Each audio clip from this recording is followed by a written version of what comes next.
All right, everybody, welcome back to the Cafaro Way. I'm Johnny Cafaro, and I got a really good friend of mine, Dr. Brian Blackwood, here on the show with us today, talking all things relatable. We both have 5 kids. We both have twins. In a cool situation, we met about 4 or 5 years ago.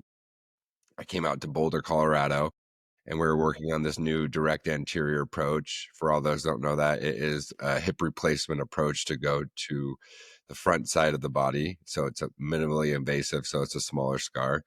And he was one of the main focal points for us to help regenerate this whole new program. And it was really cool to sit down with him and talk. And then we just had so many interests and likes. And now we have him on the show. Dr. Blackwood, I appreciate you being here.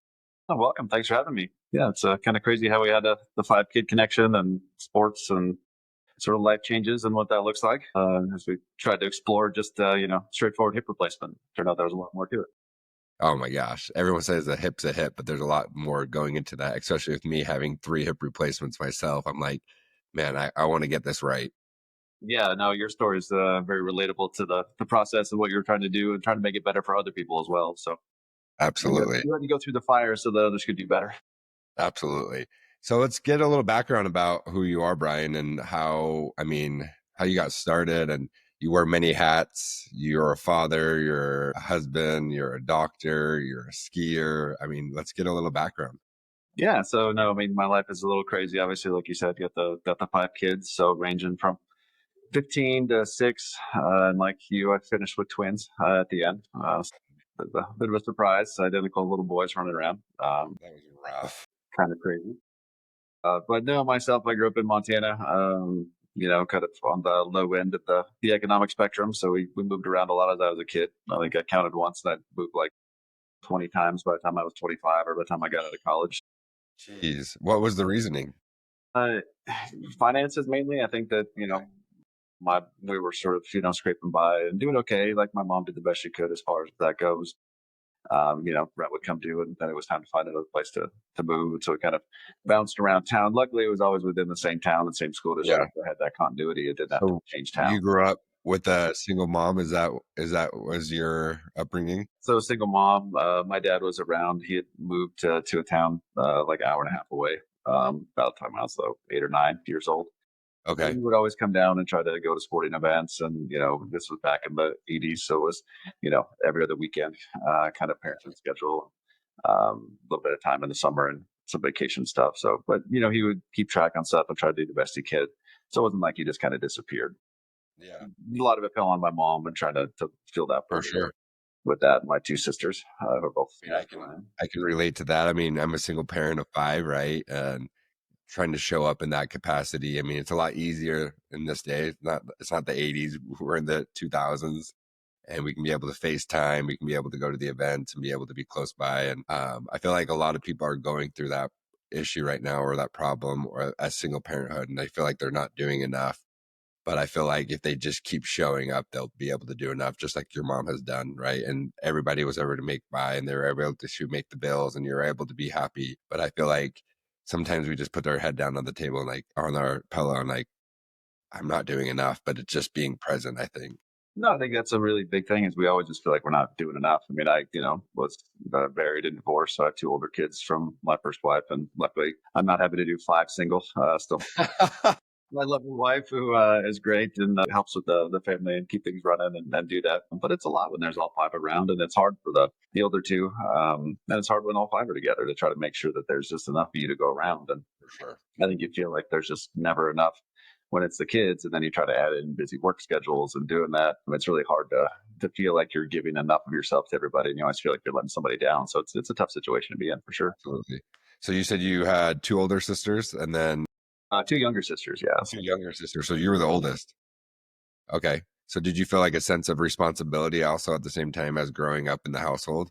Yeah, I think it's sort of natural as you're the only male in the house, and that you're sort of thrust into a role, to be mature and adult, sooner than most.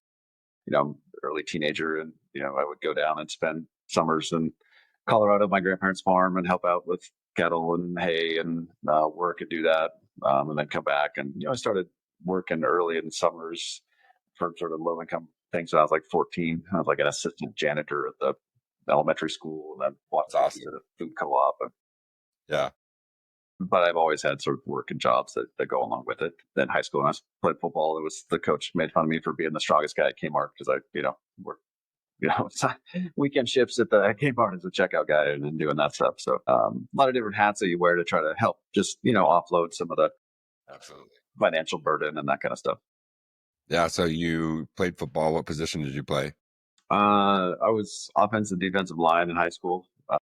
So I was all state and obviously Montana. So there's like 3 people who I play. So, no. Don't downplay it. Come on. You're all state. Just say it. You don't need to downplay anything. And then went and played football in college. Started at Montana State University, which was in my hometown of Bozeman. And I just needed to kind of get away. So I actually transferred to Carroll College, which is a small school in Helen. That's And awesome. started a defensive line there and then switched over to offensive line for the last 3 years. So definitely a bit different. Nobody really believes me now when I say that. That's what I'm saying. Like, I would love to be able to, I'm going to try to find a picture of you so we can be able to put it up because you were massive. I mean, I was like 265, I think, at the heaviest. But that was even on the low end of the I was still on the smaller side, but I was always strong for mine. Yeah. But yeah, I peaked at 265. I think played more at 255, 260. But yeah, it was just a ton of weight to have on and try to do that and play guard or center and go against guys bigger than you and try to push that around. That's tough. I mean, that's where you get the strength from is pushing the sleds around, pushing that out, but also hauling that extra weight around. I mean, that's a lot. It's definitely a lot. And I can definitely feel it now since it was a little crazy when I joints. lost weight. And now I'm like, okay, I lost weight again. And now it's like, okay, hey, I can move around a little bit better and a little bit more energy. And next thing's always. At what point in college did you decide to go like, I want to be a surgeon? I want to be a doctor. Was this a childhood dream? Was this? No, I had no idea when I finished high school what I wanted to be. I remember my parents sitting me down and being like, hey, what do you want to do? And I was like, I have no idea. Like, what do you think you might want to do? Do you want to have people come and ask you questions? Do you want to go do stuff and fix things or try to take care of people? And I had no idea. And somehow I actually ended up starting in architecture at Montana State, which is a good architecture program. And I really liked the idea of buildings and sort of was intrigued by that idea, but rapidly learned that I do not have the artistic talent that it takes to get through the initial part of the architecture platform. So you loved how things came together and put placed, right? You loved how things come together and built. And so you kind of got that mindset from the architecture school. Yeah, definitely sort of the idea of structure and how things can come together and do that. And then when I transferred, I sort of decided I checked out some engineering stuff before I left Montana State, and that wasn't really a good fit. And then transferred to Carroll College, which turned out to be good for sports, but also because they have an excellent pre-med program, although that wasn't on my mind. I was initially thinking maybe chiropractic or physical therapy or even journalism at one point. I was like, oh, I could be a sports writer. That'd be good. I was a sports editor of the high school paper. I'm really glad I didn't select that box the way that journalism has panned out. For sure. But no, I took a physiology course with the, and my teacher kind of pulled me aside one day and she's like, hey, you might want to raise your sights a little bit. Like you seem to be crushing this class. Then maybe you should look at medical school and what that looks like. My dad had a cousin who was an orthopedic surgeon in town. And so he was actually kind of reached out and was like, yeah, I think you really like what we do here. Like, you should come check this out. Then it just sort of immediately was a good fit. Work with your hands, helping, with structure. It all just made sense and clicked. And so it was a great fit to move forward in that profession. I think what we don't realize sometimes is that there are subtle people in our lives that actually put us onto our path that we need to go. If that teacher didn't come in and tell you, hey, I think you need to set your sights higher. I think you need to go check this out. Pre-med sounds like it'd be good for you.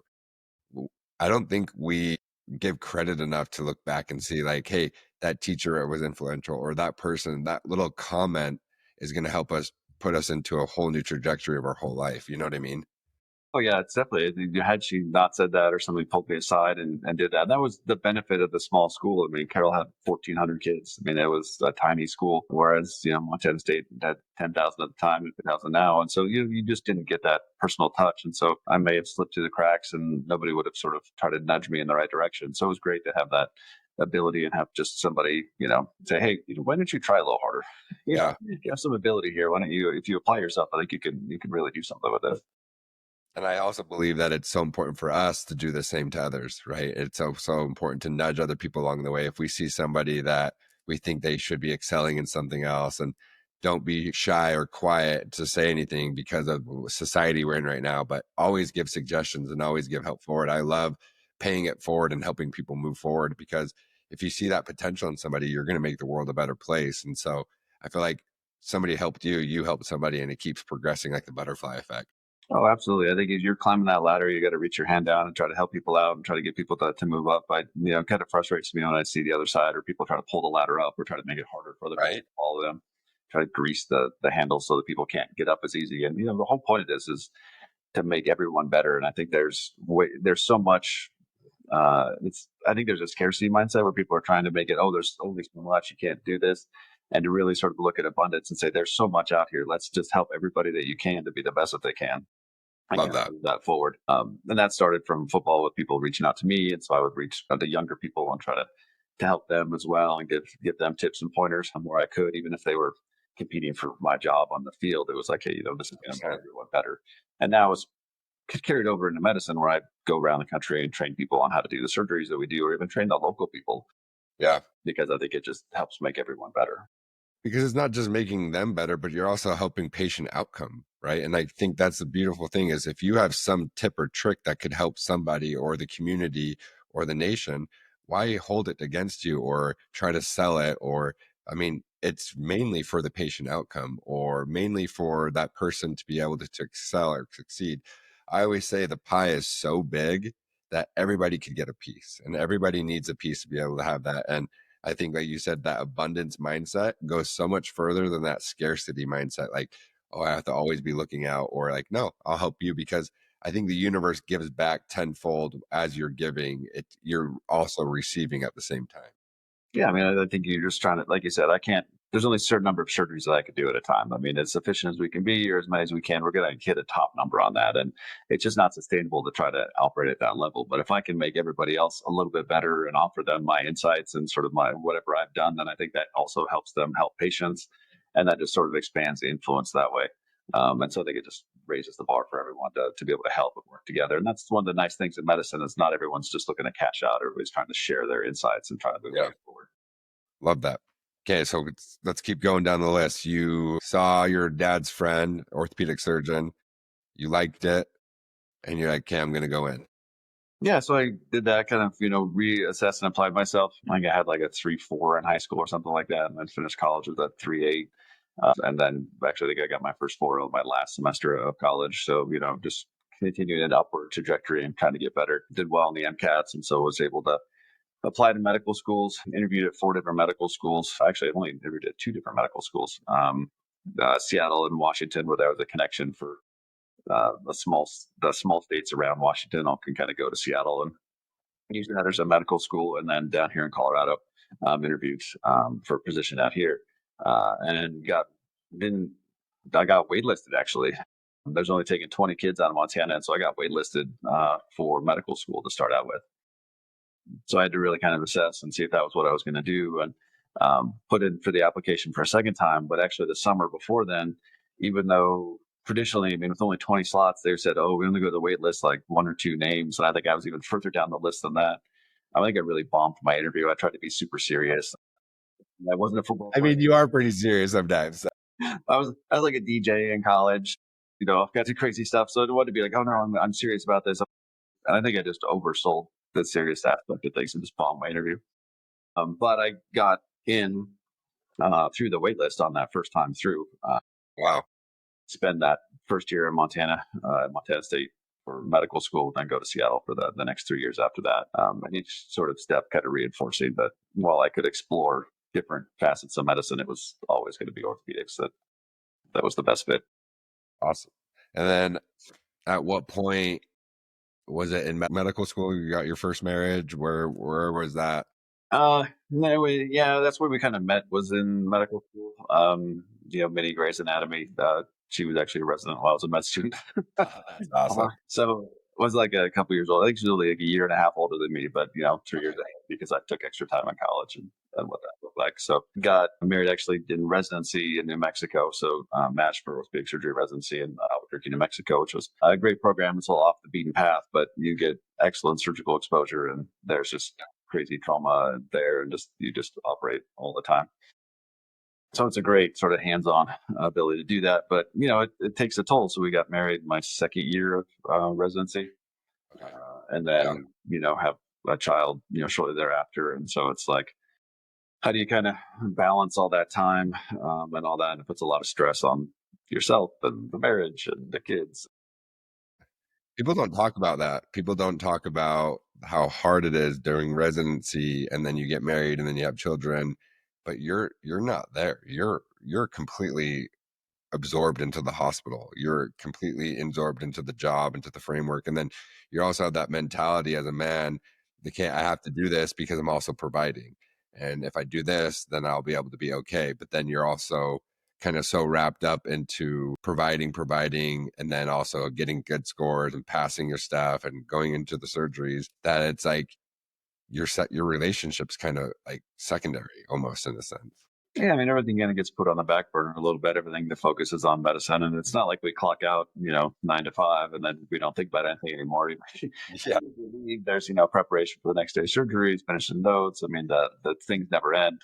Remember, my oldest son would always call him a hot broken knee because he'd look at me looking at pictures of blood, images and studying and looking at textbooks and be like, oh, it's hot because it's red. I'm like, yes, it's a hot broken leg. That's the Yeah. problem. That's what we have to fix. I think my thing is too is like I had that same issue, nowhere near where you guys as surgeons are so busy, but I think I lost track of it as well. As I was climbing a corporate ladder and I was like trying to do the best, and I think I lost sight of having the accolades of man or society or corporate America versus being a FaceTime dad to my kids. And they knew me through the video, and like they knew me because I was always on an airplane, or it's like they see an airplane and like, there's daddy.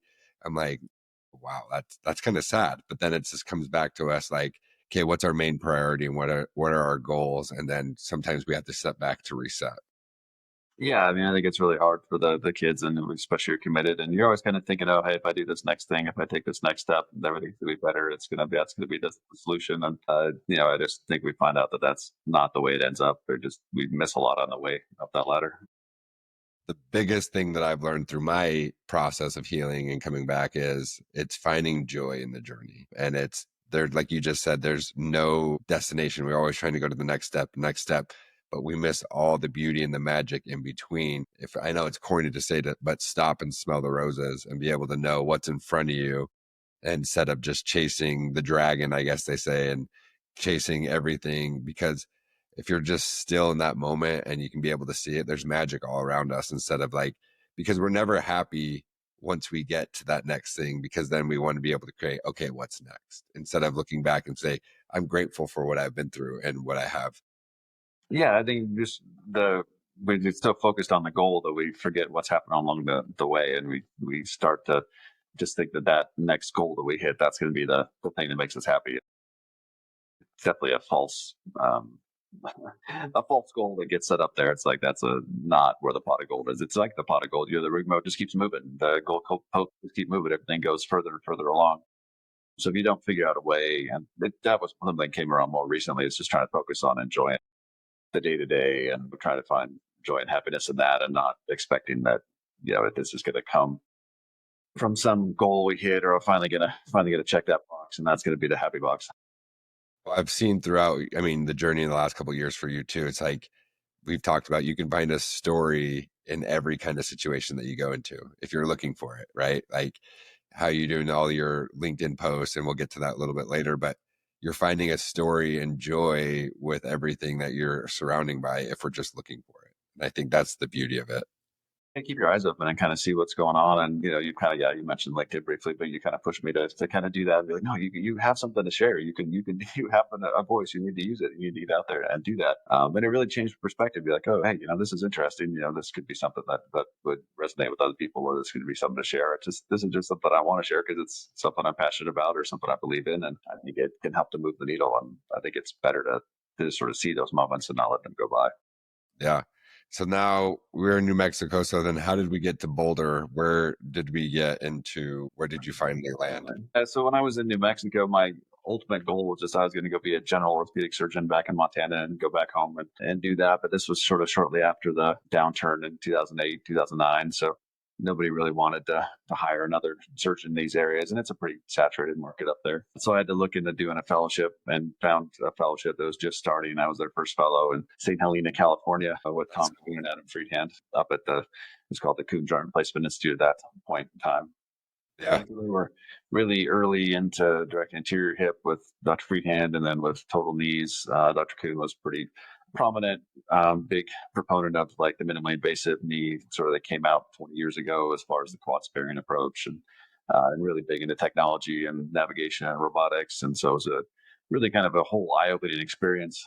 In New Mexico at that point in time, people were staying for 5 or 6 days after their joint replacement. It's just a miserable experience. Going to the hospital, they're hooked up to drugs all the time, get IV pushes and getting the boluses and having the PCAs, and it was just miserable. And then I go here, and the patient, I've been there. Night the next day, I was like, holy cow, you can actually do joint replacement like this. So I was like, surgeries, it was just the management of the patients afterwards just seemed painful, and so it just was eye opening to see that this is the future, and you can do that differently. So then that kind of sparked even more excitement for you as you went to that, because you saw the one in New Mexico. You're like, man, this is kind of old and barbaric. This kind of sucks. I've been there. I've stayed in the hospital for 5 days. Granted, my situation was a lot different. I couldn't figure out why my hip was still hurting because it was fractured. But I think sparking that interest and going into a further fellowship, because a lot of people don't go into fellowship. They just go into general orthopedics and they go into different things. But I think having that extra schooling and the extra knowledge gives you more of who you are today, correct? Yeah, I think it definitely did. And that was kind of the time it was actually kind of starting to peak a little bit, where most people were doing fellowships. And I don't think almost everyone does a fellowship coming out. And the surprising thing is people doing like 2 fellowships on their way out, or wanting to kind of put off becoming and going into practice. I wanted to get into practice like right away. So actually my fellowship was just 6 months instead of a year, but Oh, wow. crammed a year's worth of experience out of that 6 months for sure. I mean, we did over 500 surgeries and had, up to 10 cases a day, just really kind of focusing and really got a lot of hands-on. I wasn't sure, it being a new fellowship, how much hands-on there was going to be, but it was a great experience. And then I actually wanted me to stick around, so I stayed around there for an extra year as an attending. Oh, cool. I didn't know that. Okay. In California. So I actually started my professional career out there in practice. And it was great. They wanted me to stick around. There was some business aspects of things that kind of raised my eyebrows and maybe at least kind of look around. And one day I saw there was an opening in Boulder, Colorado, which is where my first wife was from. And it was to where I used to come down for the summers and work on the farm. So I was like, hey, this would be an interesting place to check out. They didn't have a joint replacement specialist at that time in Boulder. I was like, that's a pretty sweet scenario. So I was able to go and move there and sort of make it feel more like home. That's kind of a big thing. California it's great if you want to go visit. I mean, living in Napa Valley sounds like a dream for most people. And, yeah, if you got young kids and family, there's really not much to do but drink wine there. So, it's not real conducive to great family life. It's a beautiful area, and it just didn't feel quite like home. So this has been a better fit to make that out here. Awesome. And so once you finally got to Boulder, how many kids did you have? All 3 by then, or? So we had my son was in New Mexico, and then my daughter was born in California. Okay. I had the 2 there to move to Colorado, and part of it was also like, hey, I got to try to make my ex-wife happy, and I do that, and she's like constantly, oh, it doesn't feel like home. Doesn't feel like home. It's like, oh, well, now we're home. Yeah. So this better feel like, this. And then unfortunately it was just a finding that it just wasn't a fit. Like, I had changed a bunch going through residency and fellowship and starting practice, and we just weren't a fit anymore. And so it's disappointing to have, a marriage and relationship end that way, but it was just I tried so hard to make it work and really force as much as I could to be there for the kids and for the relationship and try to. I didn't want my kids to have to grow up the way I did with Yeah. divorced parents, but I found that I wasn't able to be as good a parent as I wanted to be in that relationship, and I wasn't able to be a happy person in that relationship. So I had to kind of push to say, okay, this is over now, and we need to. Yeah. Yeah, I mean, I've been there. I mean, I've been divorced twice, so I mean, I've got a leg up on you. But I mean, it's hard being in a relationship that no longer fits you or that you feel like you can't give it all because you don't want to give it all, right? And then you're also just playing like the scenarios and walking through the motions, and your kids deserve to see you at your best and they deserve to see you happy.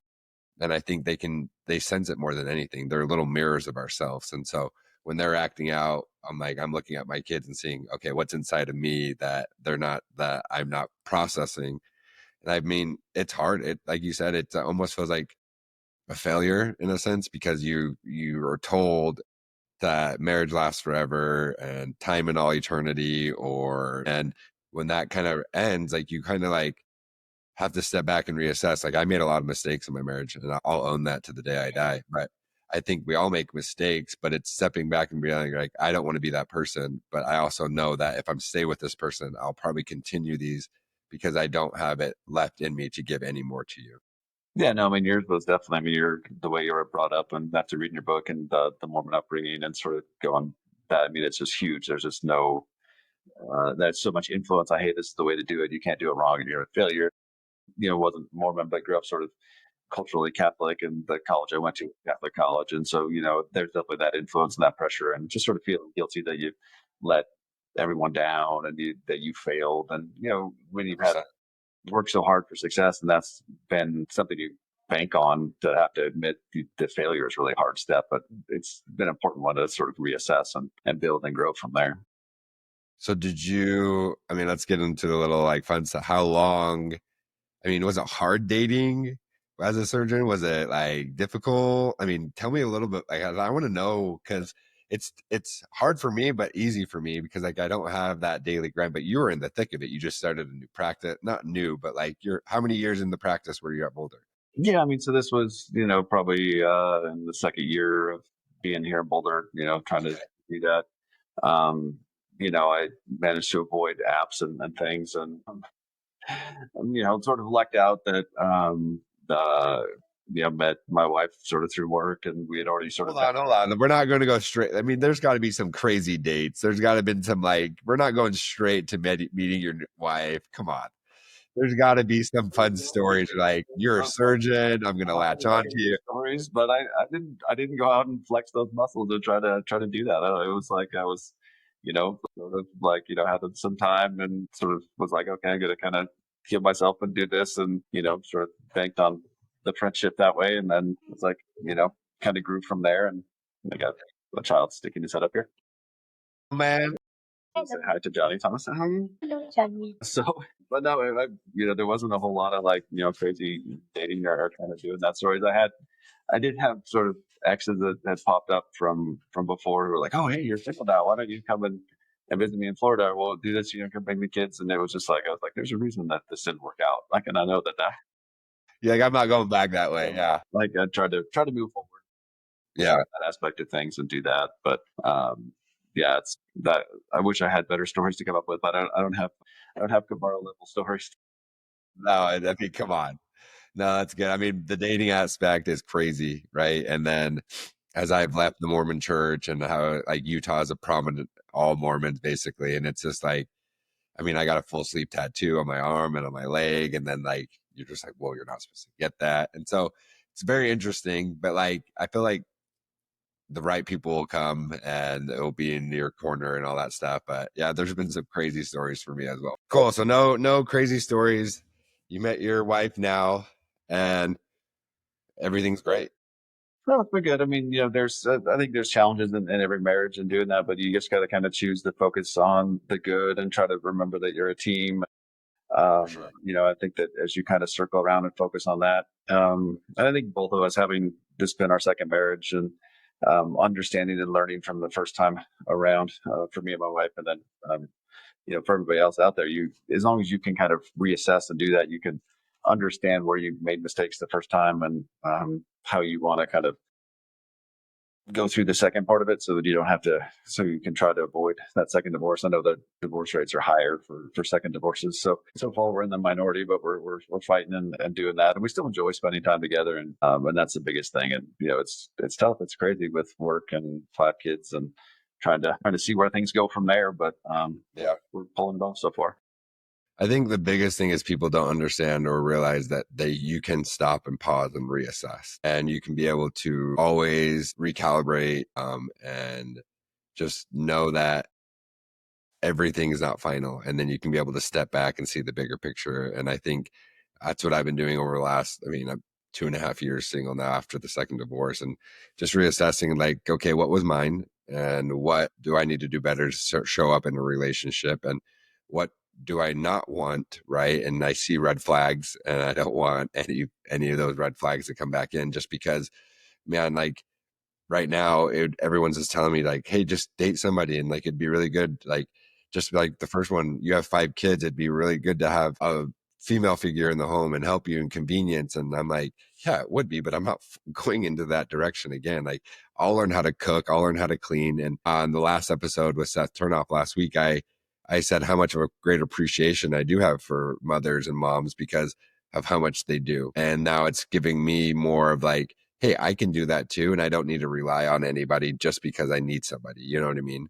And I think that's helped me evaluate where I need to be in my life. No, I think you don't want someone just to kind of fill a role, or kind of, be like, oh, hey, I just need someone to take care of the house and do this and sort of offload things. You wanted somebody you want to spend time with and be around and to grow with. And you got to go into that kind of slow. I mean, it takes time to develop that kind of connection and develop that trust. And especially with the kids, I mean, it's hard. Like, if you bring someone in and, not to beg on my poor sister who's not watching this, but she's had a couple different relationships and different kids, and it's hard on them to be like, oh, who am I calling dad? Who am I going to call mom? Who's this? And I think she's in a way better place now, and she's doing way better, and she's matured a ton and learned a lot from those kind of mistakes. But I think it was hard on those kids for a while to do that if she was kind of finding herself and getting her feet under her.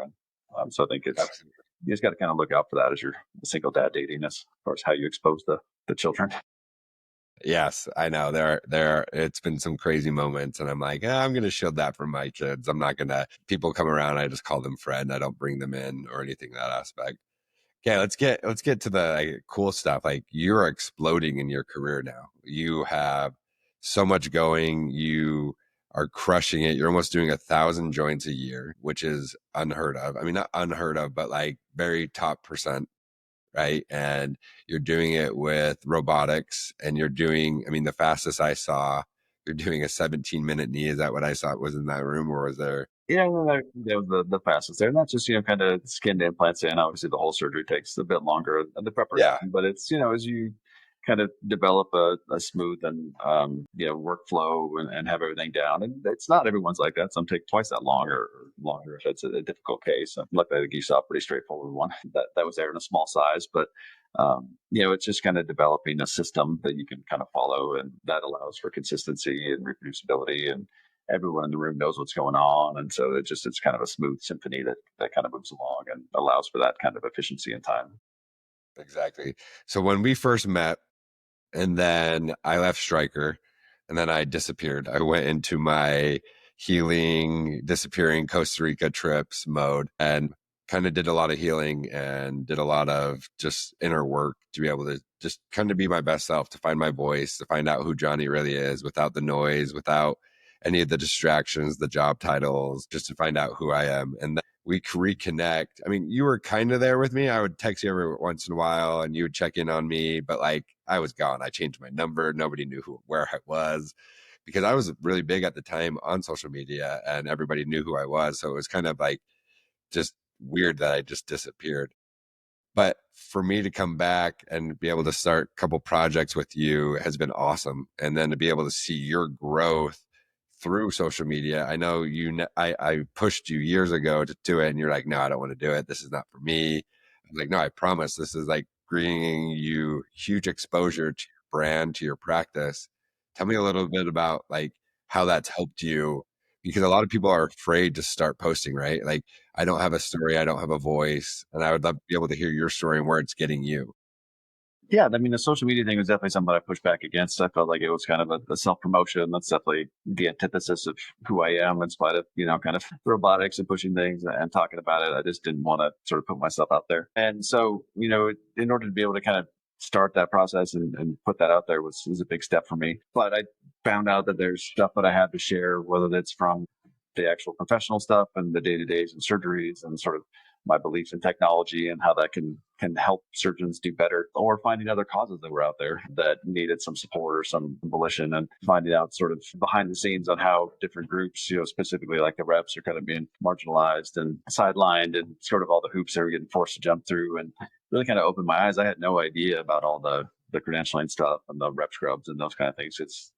I think we're undereducated and naive a bit as surgeons because we're so focused on what we're doing that, like, I didn't know there's like 6 different credentialing companies. I thought it was one, and you just checked in. It was like $100 a year or something for them to do a quick thing. And I found out the costs skyrocket up to $3,000 to $4,000 per person, and then making people wear these degrading paper scrubs that you've got to pay a membership fee for. And so just kind of finding out these different things to share my perspective on and to kind of try to rally people around. Now kind of looking to fight, insurance companies and sort of reimbursement cuts, and how can you navigate professionally. Made a lot of good connections with people who are strong surgeons and strong people who can share those sort of ideas and help to move things forward. And I always thought it was kind of a vanity project on social media, but there's a lot of substance to it. So you're saying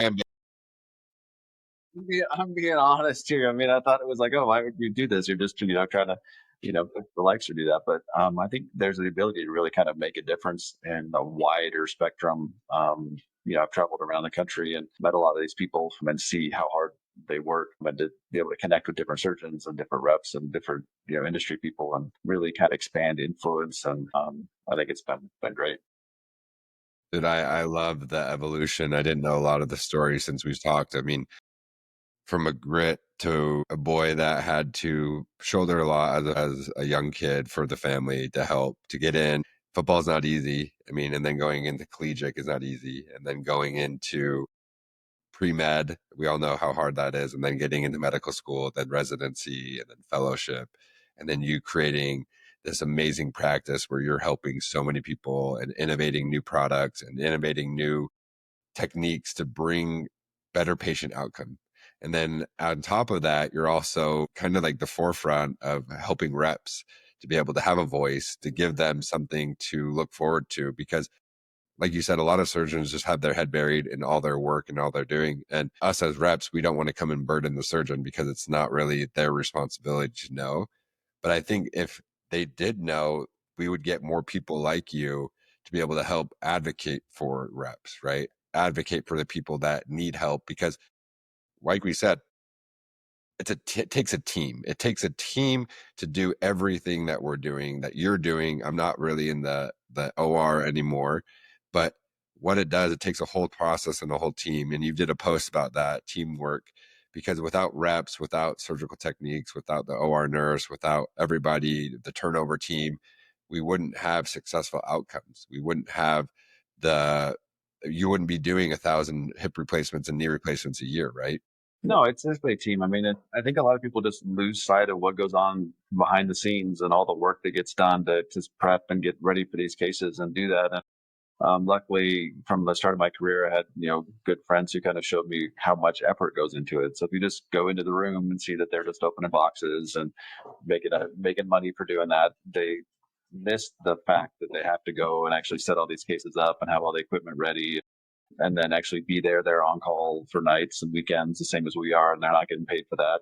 They're coming in and making $15 on a cemented Hemi in the middle of the weekend to ruin their time with their family and get away from that. And so to see just sort of how it had gone and the lack of respect for that and how it had shifted, like, I think years ago there was sort of an appreciation for all the work everyone did, even if you didn't see it. You kind of gave people the benefit of the doubt. But now it's sort of moved to try to villainize and make them the enemy somehow, because they are there and the impression that, oh, you're only there to make money. It's like, well, everybody in the OR there is there to make money.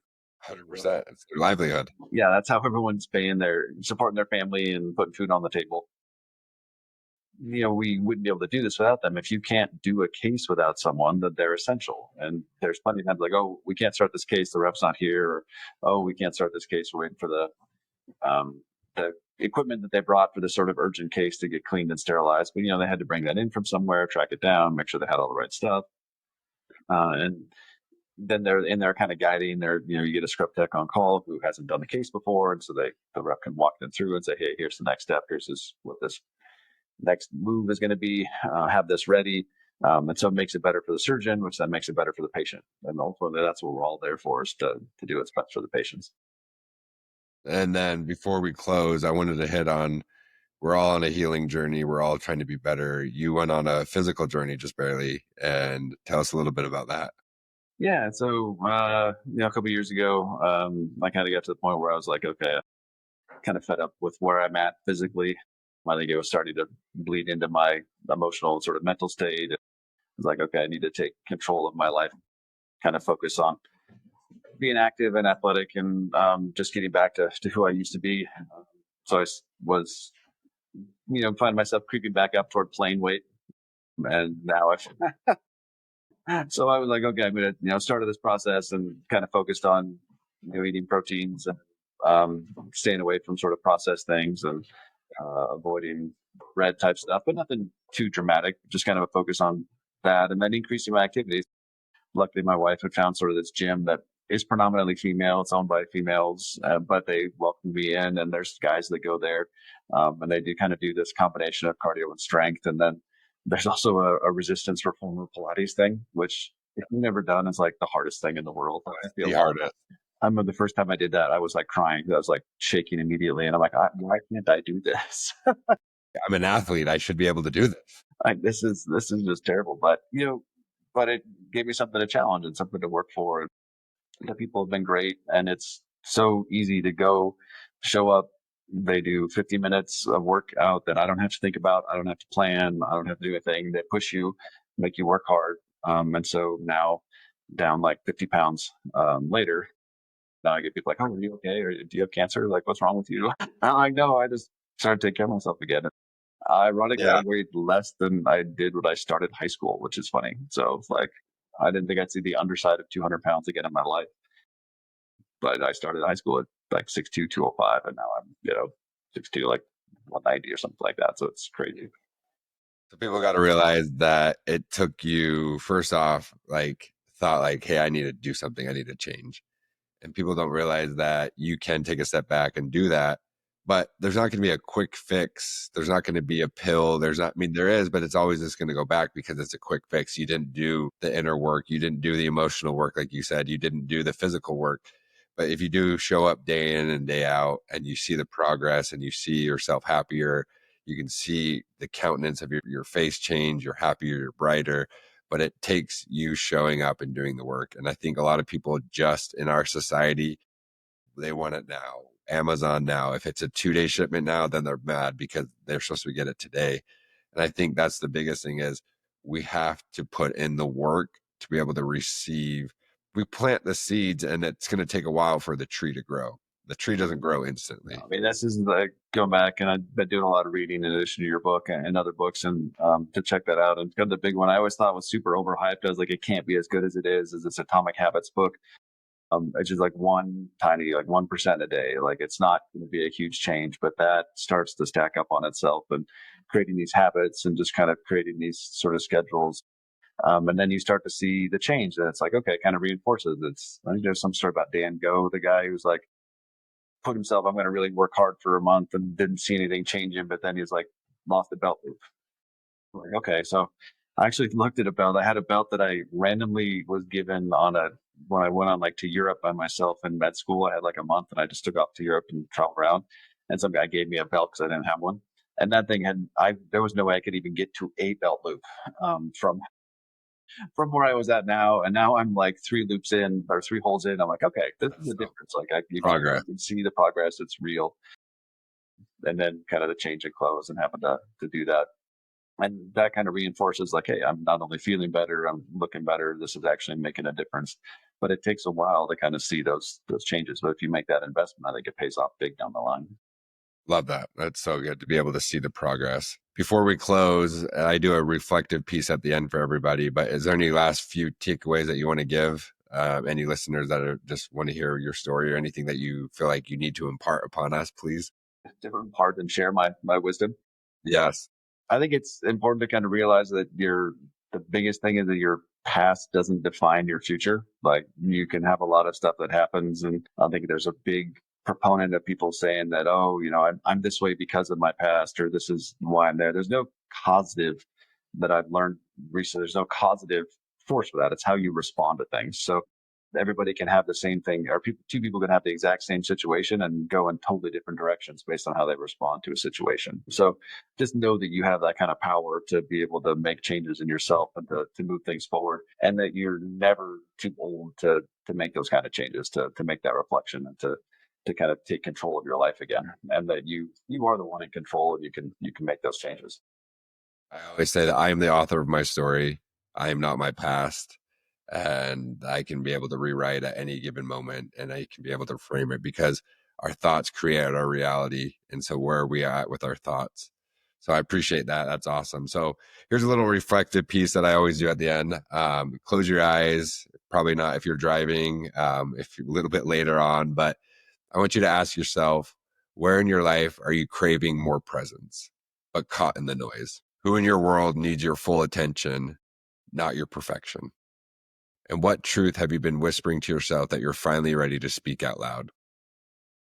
Whether you're showing up as a parent, a partner, a creative, or just trying to hold it together today, this is your reminder. You don't have to be all things to all people. You just have to be real, be here, and be willing to try again tomorrow with a softer heart. This is how we heal. This is how we lead. This is how we remember who we are. Thank you so much, Brian. I really appreciate the conversation. I'm really glad that we could be able to have this. And I learned a lot of it about you, that you didn't really have any dating things, but I really appreciate your insight. And so thank you so much. No, thanks for having me on. It was great to see you. And yeah, I remember the journey you've been on, and seeing your more authentic self. It really jumped off the page when we kind of reconnected this last fall, and kind of see that you're much more comfortable in your skin and who you are, and to find out more about what happened with your journey has been very enlightening. No, I appreciate that. Thank you. It means a lot. Yeah, it feels good to be finally comfortable in my own skin. So, all right, guys, I'm Johnny Cafaro, and this is the Cafaro Way. Thanks so much for listening. Till next time.